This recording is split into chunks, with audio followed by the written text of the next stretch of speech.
It's a tragic but hopeful story that Jeff Olsen tells in his new book, I Knew Their Hearts. In the preface, he writes, if a drunk driver had run us off the road, killing my wife and youngest child, I suppose I could have eventually forgiven that person. If our vehicle had been tossed from the freeway by powerful crosswinds, I suppose I could have forgiven God. But if I fell asleep at the wheel, then it's my fault. And what do you say to a man who feels responsible for the death of half of his family? And I set the cruise control at 75 and was just gliding up the highway, thinking about all the things that had to take place at work and what the week was going to bring. And I noticed that Tamara, my wife, had fallen asleep in the seat next to me. And I looked at her and just watched her as she slept, and I checked the rearview mirror and saw my boys in the back seat. And there was a moment of just pure gratitude. I mean, I was completely overcome with how lucky I was and what I had, and just the beauty of my family and my life. I don't recall exactly what happened, but I pretty much think I fell asleep at the wheel.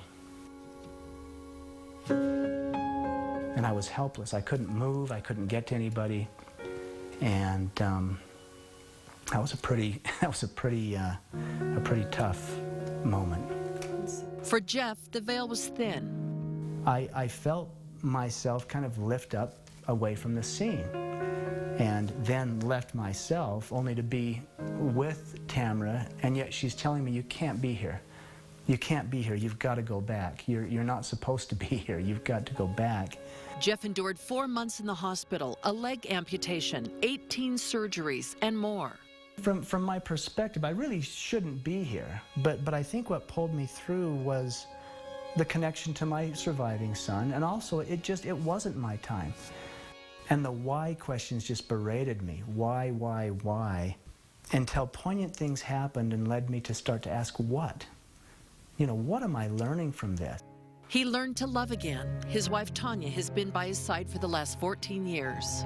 But what I've learned is, number one, that there's a lot of people that will show up in love, because it's really a story about love and how family and neighbors and how people really pulled together to, to create something far more beautiful than a tragedy.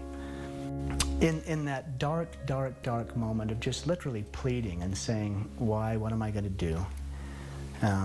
I heard a voice. I mean, a voice literally came to me, and it was a very familiar voice of a loving father who said only 2 words. He said, choose joy. He's found joy in his family, which now also includes 2 adopted sons, Zach and Aiden. And crash survivor Spencer is currently serving a mission. And perhaps it's perfect just the way it is, that this whole life and the process and the very things that we encounter and experience are the perfect path for us, and we simply get to choose how we experience them. And the hardest person to forgive was myself, and so maybe the perfect orchestration came together to say, this is the perfect process for you to really learn to forgive. It took going through all kinds of things, including the spiritual experiences to the all-time darkest lows, to finally realize that I was in control of my own destiny and my own happiness and my own joy and my own healing. And life is good now. Life is good. Yeah, life is very good. Such an amazing story. Well, you can